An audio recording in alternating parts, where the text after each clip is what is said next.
today we're making tamales. ¡Vámonos!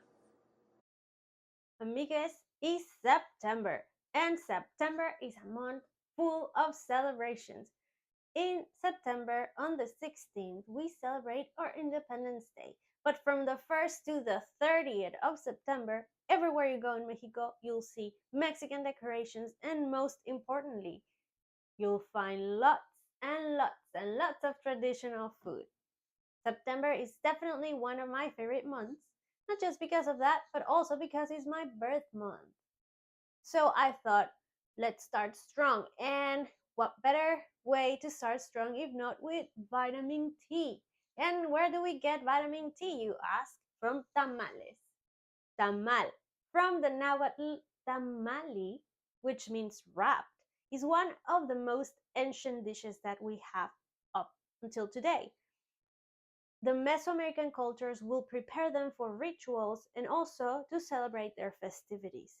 We have almost 500 kinds of tamales, and each state has their own styles.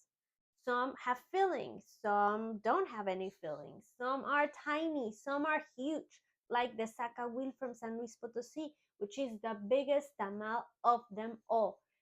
They can come up to the length of 1.5 meters, which is 4 feet 11 inches, to weight 50 kilograms, which is 110 pounds. They come salty, they come sweet, they come wrapped in different ingredients like banana leaf or acelga.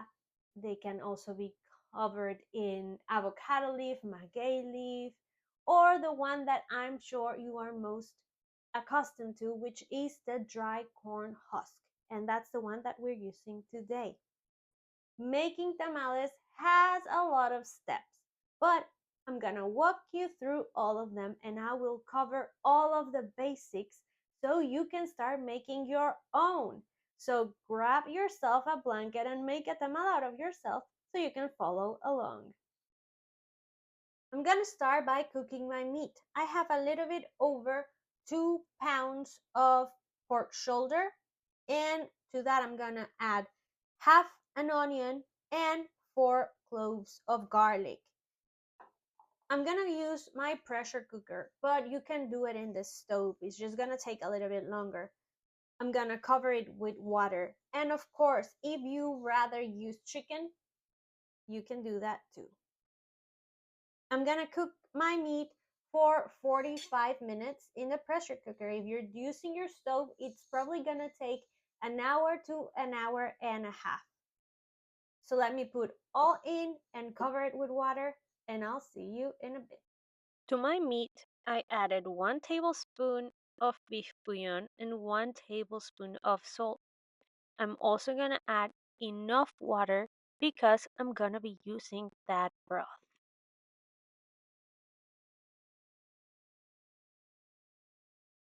When it comes to the husks, there are a few steps that you want to take. First off, take them out of your package and run them through your tap water because they always have dirt and a little bit of the hairs and sometimes tiny bugs or things like that. So just run them really well under your water to get them really clean. Other thing to have in mind is that they come in different sizes, but don't worry because they are all useful. So the ideal one would be a big one that on its own would be enough to make a tamal, and that would be fantastic. However, you can find other sizes. Sometimes the medium ones are perfectly fine because you can double up and resize them so you can use them better. So don't discard them, not even the tiny ones. These ones we're gonna end up breaking into ribbons so we can tie knots on our tamal just to keep them from opening. Another thing that you want to do is once you have them all rinsed in your tap water, you're gonna cover them in boiling water.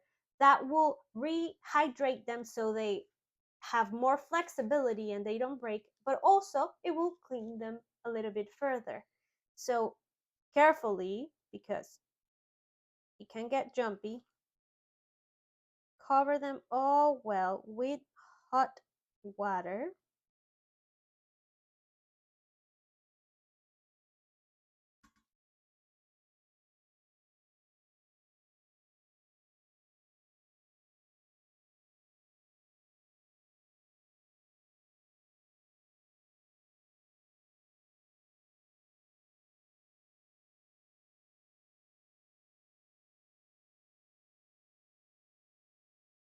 And to make sure they all are submerged, I use this device, which is just a plate,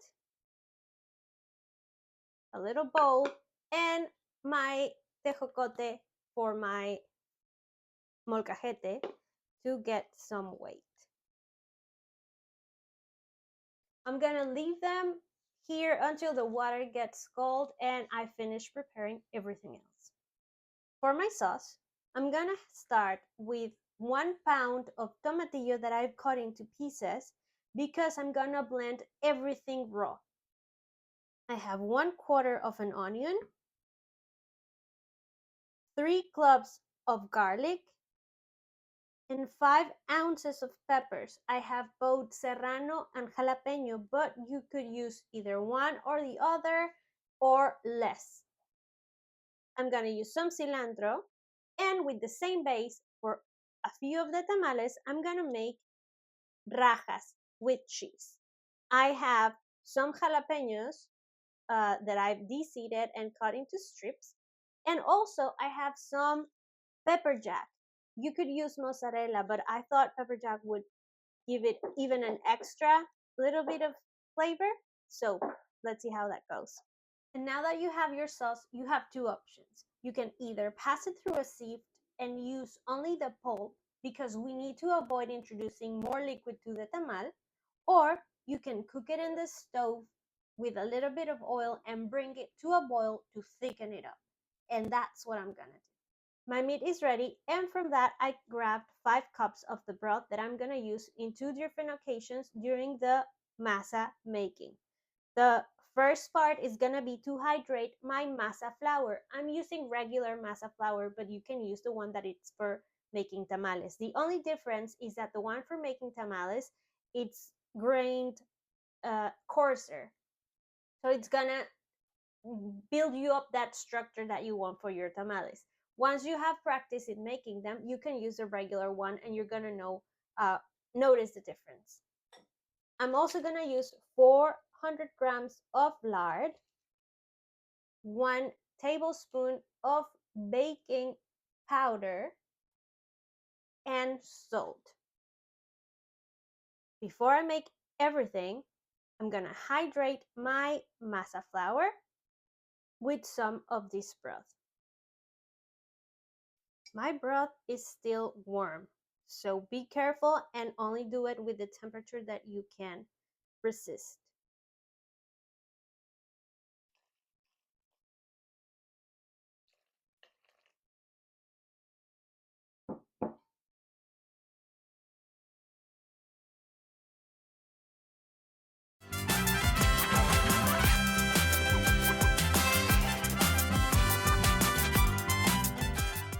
Now that my masa is ready, I'm gonna cover it and let it sit, while I put my 400 grams of lard into my mixer and beat it up until it resembles frosting. To my nicely fluffed lard, I'm gonna start adding all of my masa, dissolving it with my fingers little by little. It's gonna take some time, but you got it. Making tamales is a hands-on job. And I don't know if you've ever heard it before, let me know, but my Aunt Olga used to say that only one person is allowed to touch the dough and mix it, otherwise the tamales get ruined. I don't know. Once my dough is incorporated, I added my baking powder and then I'm gonna start adding the rest of my broth little by little. Use your consideration when to stop adding the liquid. Your dough needs to be spreadable, but not too runny. Now, the better flavor your broth has, the better your tamales are gonna end up being. My dough is about to be ready, so I'm gonna add the salt and taste it. Your dough needs to taste salty because in the steaming process you may lose some of the flavor. And just for funsies, let me itch your ears a little with the actual sound.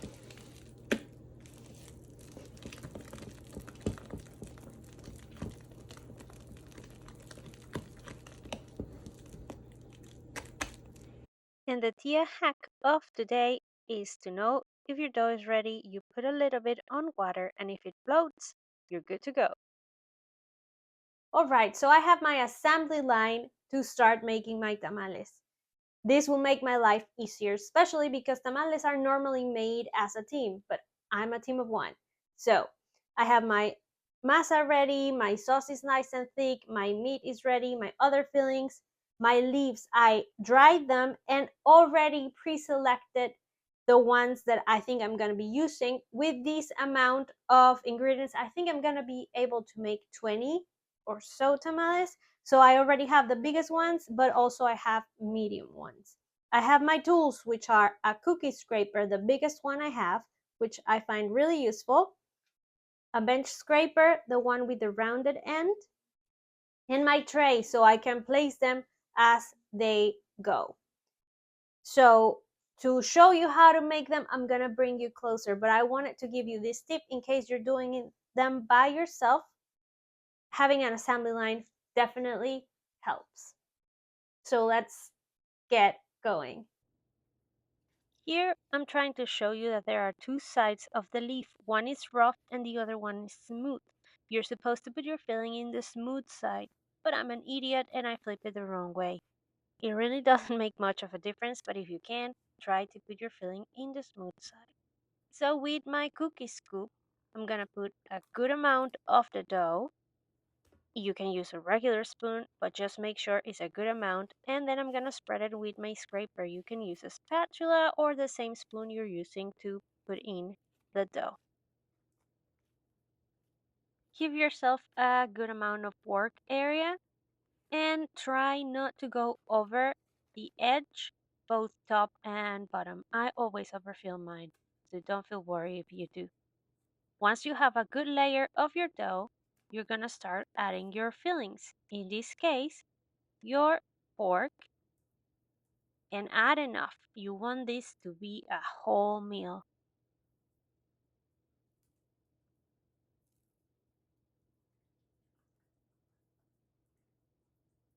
Once you're happy with the amount of filling, you're gonna add your sauce.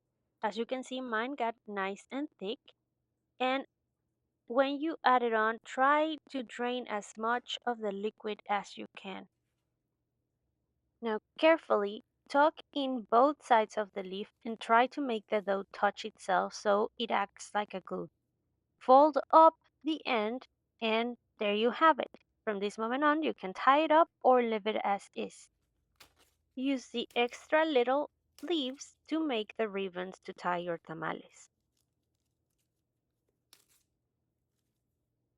And this is how you build a big leaf out of two medium-sized ones. Once you've chosen the leaves you're going to use, you put a little bit of the dough on one of them and put the other one on top. This will hold them up together, and now proceed as usual.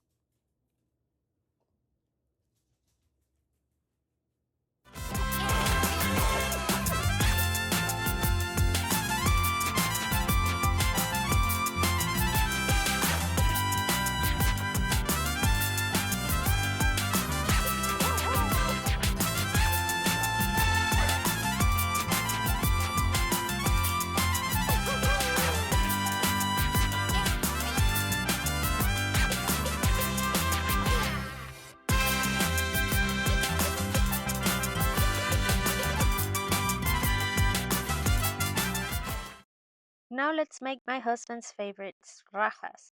So you start the same way with your dough, spread it nice and neat as you can, and fill it up with two pieces of cheese and two rajitas. The jalapeño will get cooked in the steamer.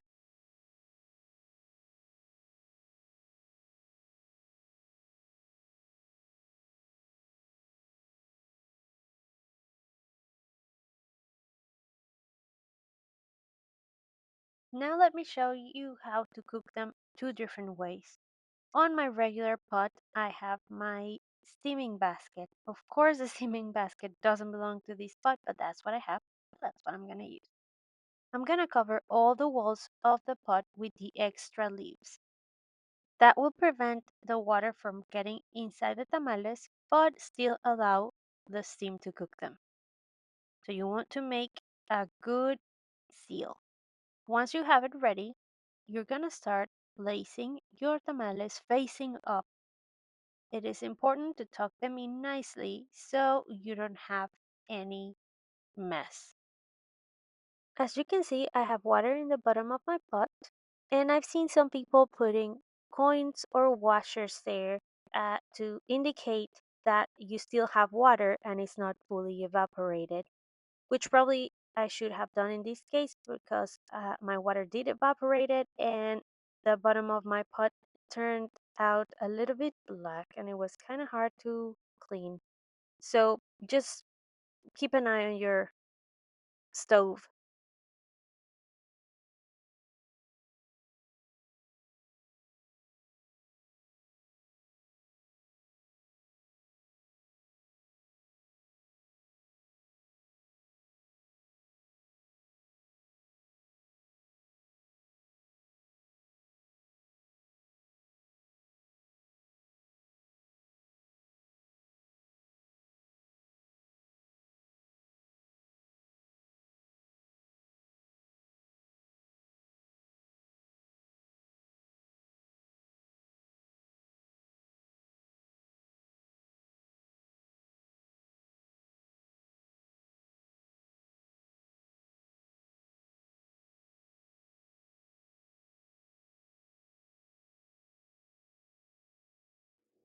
And just like that, you can be making your own tamales in no time.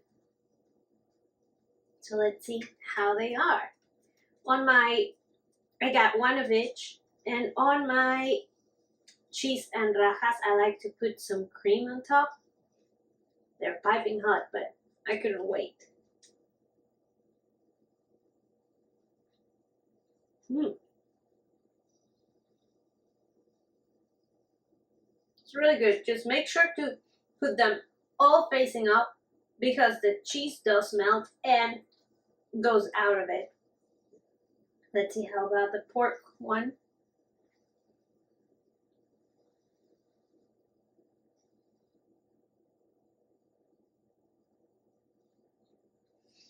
Mm.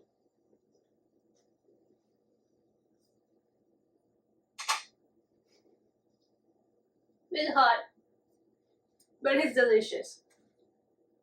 Amigas, really, share the job and the recipe with your friends. Just like this video, like, subscribe, and be notified. And for more, follow me on the socials. Adios, amigas.